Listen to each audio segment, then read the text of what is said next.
exclusively on Say Cheese. How you doing? I'm fine. I'm good. Nice to Just a little context. His name Mama a doctor. He was a street nigga.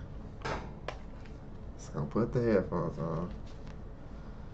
meet you. I know this past month has been a roller coaster for you. Damn, I gotta charge my Um, beats. Fuck. Alright, hold up. I think I can merge it. I ain't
Yo, looking boy.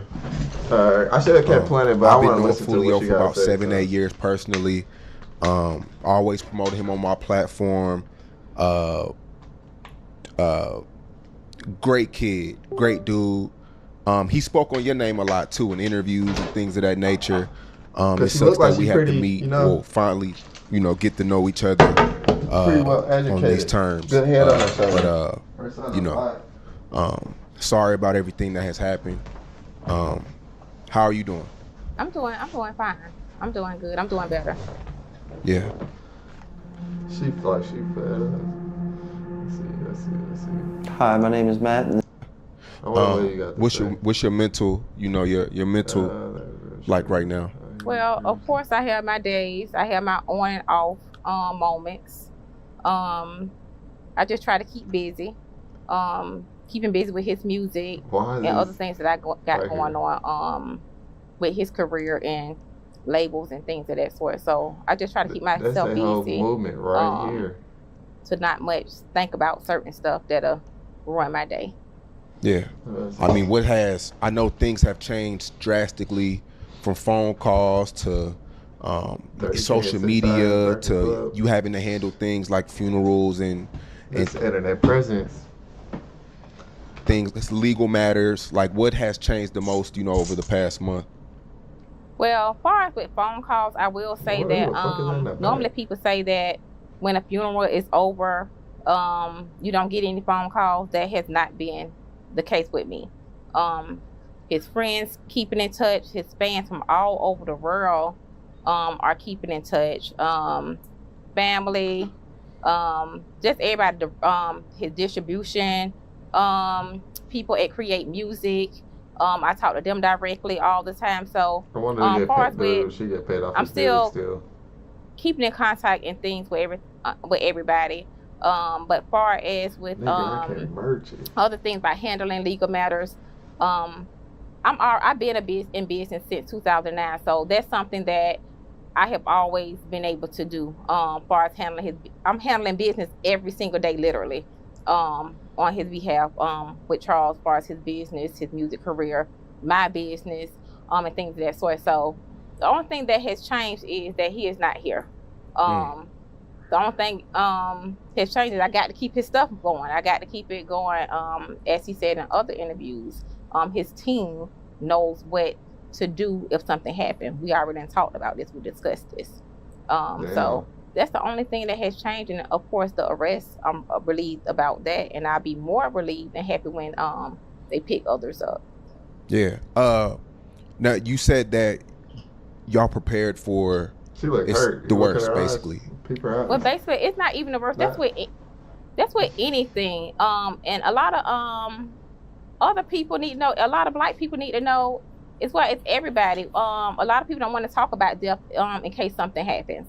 So me, I'm very responsible. Of course, I got policies on myself, my son, and my daughter. So you got that a lot of people don't want to talk about that. So I already had stuff in place. Even if I'm just saying, how much you think she got paid from that shit?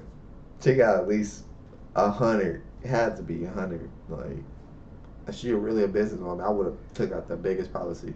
If it was a car accident or a health illness or anything like that, I was prepared. I was prepared for it all. And so should others as well. So it's not like he keep getting shot at, I got to go ahead and get this. No, he has had insurance since birth. Right. So. Yeah. So we're live in Jacksonville right now. Is that where you're born and raised too? Yes, I'm born and raised in Jacksonville, Florida. Okay. And what was that like growing up for you? Well, I was raised on the north side of Jacksonville.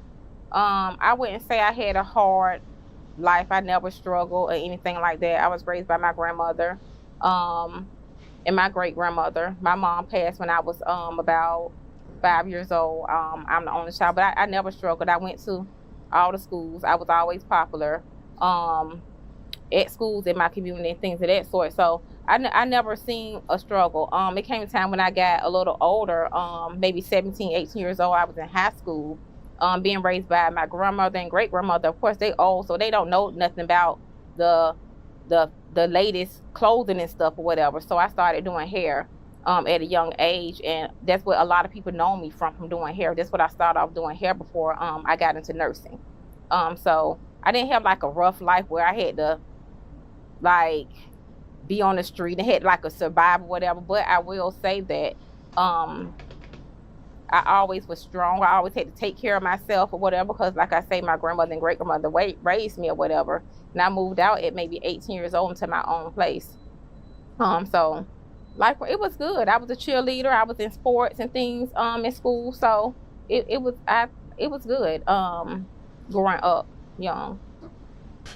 So you moved out at 18, and what was the next thing? I moved college or? I moved out. When I moved out, I moved in Hilltop Village Apartments.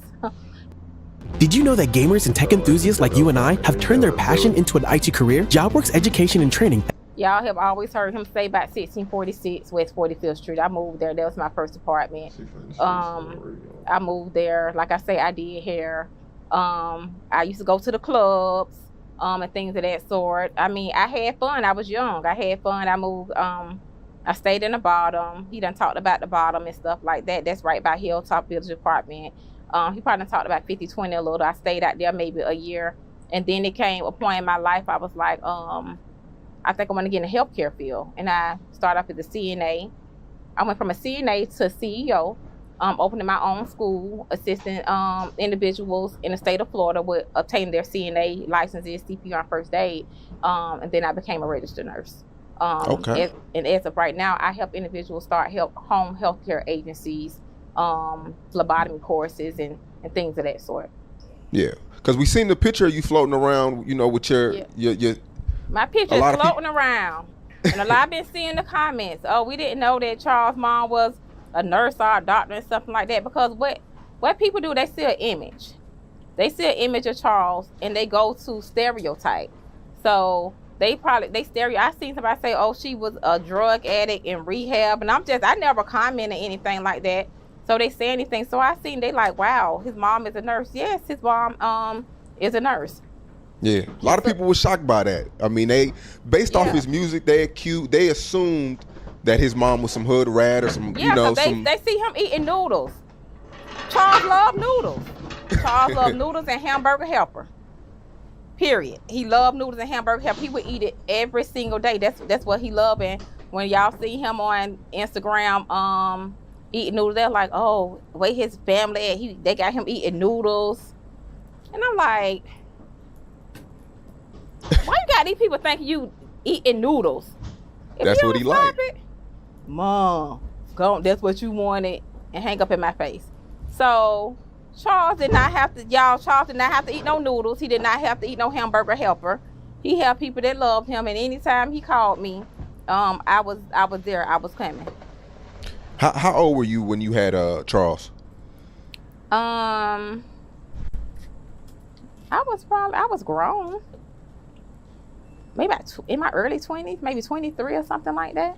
Okay. Maybe my early. What was that like raising him? Was it always good, or did it become a struggle sometimes, or what? We can't even put this guy on camera right now, but how it was, Charles was off the chain. St. Clair Evans Elementary School, he was there with Kojite, Jada, all the same people y'all see him around or whatever. He was with them at this school. And they called me every single day. It was so aggravating. And then I called God. They're like, hey, you need to go. You got to go up there. He's just getting on my nerves. Then he went to middle school, Eugene Butler. Same thing. He always did good in school, though. He always had good grades. Then he went to William M. Raines High School. They'll call me like, hey, Miss Sandra, can you come pick up Charles? I'm like, what he did? Oh, he ain't did nothing. We just don't want no riot next week. Cause it's gonna be spring break. We just don't want no riot or whatever. Got kicked out. Then he went to. He had my hands full. Yeah. He had my hands full. What was his father in his life? Yes, before his father passed, his father was in his life. Let me back it up. Because he used to always be around his... I'm listening to this. Say, off topic. Say Cheese Poster. Say Tory Lane. Tell Aiden Rosa he's doing great. He had a great mental space. He graduated high school and he going to college. You go to the comments. Niggas wait till you go to prison to become a scholar. I'm just like, bro. Dad, mother, and stuff like that. And he started rapping at 8 years old around there. So he started rapping with the $1 Billion Jits. We had a thing in Jacksonville called Come Together Day. So he performed at Come Together Day and things of that sort. He performed at the nursing home when I was a CNA back then. He made like a short film movie. I don't know if it floated on the internet for a while. But yeah, his dad was active in his life. Charles used to be in church every single Sunday. Every single Sunday. But I guess when they got out of church, they used to make their little music and things of that sort. So yeah, his dad was active in his life. Yeah. And at what age was Charles when his dad passed? He was maybe around about maybe 13 or 14 years old. Was it due to street violence or? Charles' dad, it wasn't like a street violence. He got in a fight with somebody. He was looking at TV and then the guy, he's thinking everything cool or whatever, and the guy shot him in the back of the head. Oh man. Do not pay somebody to build you a Shopify store, because I'm going to do it free with 20 handpicked products by myself and my expert team, and professionally do that, like take up for that. But like it wasn't like a rival, like anything like that. But that's what happened. Yeah. Do you feel like that affected Charles in some way? Yeah, I think that affected him. And when his grandmother died, which is Charles, Big Charles' mom, he started to rebel. I ended up putting him in different programs. And I'm going to say this because I be seeing the comments. They're like, oh, his mom failed him and his dad. Yes, his dad was in his life. I put him in Youth Crisis Center, Daniel Memorial Buildings, everything to help him. That boy I don't know who used to go pick him up. One day he was at Youth Crisis Center, and next thing I know, I go home. That's on the south side. I go home over on the west side. He's sitting on the curb. I'm like, well, who the hell picked him up from over there? And it's like, as a kid, like 13, 14, 15 years old, he still had these older people, like, doing stuff for him. Like, and I think it was because of his dad, because a lot of people had respect for his dad. But I did everything I could for Charles. He never disrespected me or anything like that, cursed me or anything like that. But I think when his grandmother died and his dad died, that did play a toll on him. Yeah. So that's when you first noticed the change? Yes. What kind of changes? I first noticed the change like when he got shot, when he was getting off the school bus, and he don't catch school buses. I was in front of the school waiting on him, and fell asleep in front of the school. It was an alternative school. And then I'm like, Charles, where you at? He on the school bus. And then he stopped answering the phone. I'm like, I don't care what we got going on. He's going to answer that phone for me. I don't care what it is. And I found that he got shot. But when he got in the hospital, this is when I found out at 14 that about the gun and all that stuff right there, because he was under a whole lot of anesthesia and pain medication and stuff. He was like, Mom, I need a gun. I'm like, what? And so that's when I really found out about this. That's when I started digging into social media on I think it was Facebook then. It wasn't no Instagram. But I'd be like, you didn't share my shit. How come you ain't sharing it? That's hard. I really don't like that on the post. Like, I gotta have a better one. Oh, damn. It was Facebook then. I started looking at all the stuff or whatever. Trying to make myself aware and keep up with everything, and trying to make others that was around me aware what their kids was being involved with as well. What age was he shot on the bus? He was 14. 14 years old. Mm-hmm. Do 2K and this is around the time where his dad passed, his grandma passed. You're noticing the change. Do you notice? Do you ever find like a gun in his room or anything of that nature, or is it just all social media at that time? Yeah, at that point, it was social media. Like I said, he never had that stuff around me. I guess he respected my career, and if he did, he hid it. He hid it. So he never had no guns around me, like smoking marijuana in front of me and all that type of stuff right there. No, I never saw none of that. Okay, so the bus shooting, did that pop off the beef that everybody's seeing today, or was that just some side? That was a whole nother beef. Okay. That was a whole nother beef right there. This stuff that's today, that's totally different, because you have to understand, back then, all of them used to be like friends. All of them was cool. All of them was neutral. I'm friends with all of their parents. I were friends, because when this stuff started, some people went their own way or whatever. But Brown then, everybody was friends. Everybody, like, they hung around him. Some of the same people that is involved in this beef, they either rap together. He did team parties. So they went to the team parties and supported him and all type of stuff. So that beef right there didn't have anything to do with what's going on today. So I don't want to mention any rap names in this video as far as the people, his enemies, but so you're saying that y'all all know each other? We know each other very well. Damn. Okay, so we know each other like, you stay right here and that one stay right there. We know each other where I was doing your hair. We know each other where we were hanging out together. We know each other where we know each other stayed at. We were friends. We were best friends. We knew each other, not just like, oh, on social media. We have pictures together. They come up on my Facebook memories. We were friends. We were all friends. And we're talking about people from other sides of town too, right? Everybody. Wow. Everybody. So when things get... I need gas money, but I don't get paid till next week. What should I do? Don't even stress about it. Just download the Earnin app to get paid early. Get up to a little uglier. Do y'all reach out to one another, or do people just distance themselves? I'm the reacher outer. Absolutely. I'm the reacher outer. I reached out, as everybody know, that I got shot 8 times. Damn. Going to work early in the morning. And I was in a hospital bed, and I started reaching out. Like, hey, I don't want this to happen to you. I have one individual that say, oh, I don't want to talk. I don't want to talk to her, da-da-da-da. I'm like, darn, we was cool. We supposed to be adults. Some adults not adulting. But then I have these other people on this side. I talk to the dads or whatever. darn, that's what's going on. I'm sorry, Drake, whatever. And I do have some parents that I was talking to, or whatever, that we were sharing like posts and stuff, that anything we found out, we were exchanging information or whatever, because we wanted each other to be safe. Because at the end of the day, you could tell these kids what to do and all that type of stuff right there, but they're gonna do what they want to do. We can't control nobody who want their kid to do stuff like this. Nobody. So I reached out. I'm a reacher outer. I'm always reaching out, but it came a point where I stopped reaching out because people get mad. Oh, she called me. Always got to call me and tell me about this. Okay, then. Well, I'm just trying to fair warn you. Warning comes before destruction, that this what's going on. This what your kid got going on. So I'm just gonna keep it to myself.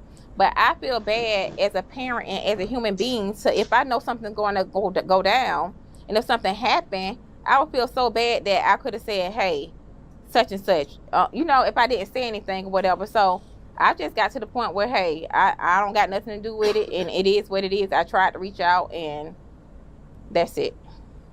When did you know that it was real? I mean, we know getting shot on a school bus is crazy, but like, when did you know that, like, lives, people can end up dead, serious things can happen? What was the first time that you seen that it was really real? Because it came a point and people was getting killed every day. Even from when he got shot at 14, his friend he went to Rains with, he got killed. These kids were getting killed like every other month as kids, every other month. Damn. And then just as like recently as 5 years, of course I knew it got real when they started getting killed or whatever. And then when I got shot in 2018.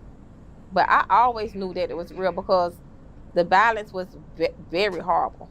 It was bad. It was very bad. Did you ever have sit downs with Foolio? The record When I See You, and it was a song where he listed, let me see, a list of dead ops, where he's just naming everybody who passed away. Are you begging him not to put these out? Are you telling him to delete these videos? I used to talk to him or whatever, and I like, oh, Charles, why would you do that? Why did you do that? He was like, Mom, you seen what they said about you? You seen they talked about my friends. You see what they said? So it's only a certain amount of stuff that I could do or whatever. When I used to tell him, hey, why did you with that as a parent? I know that shit tough as fuck. Do that. Oh, you ain't call their mom. You ain't hear the song they put out. So it's always a response or whatever. This person say this and he gonna say something, but to think about when he say something, it's gonna be more disrespectful, as we know. Bro. My nigga did it's gonna be, and then y'all seen that the grave, where he's at the grave side of shit? That was OP. I really want to talk about that. Let me just show y'all what I'm talking. But it's gonna get fucking copyrighted, so can't show y'all. I think with this music and this stuff that it's just so one-sided. Everybody hear what he say, but nobody don't hear what the other side is saying. They saying stuff to, and I don't like none of it or whatever, but they say certain things. I done been listening to 10 songs. They done said my name about 10 songs. He has never said disrespect to their parents and said their parents' name.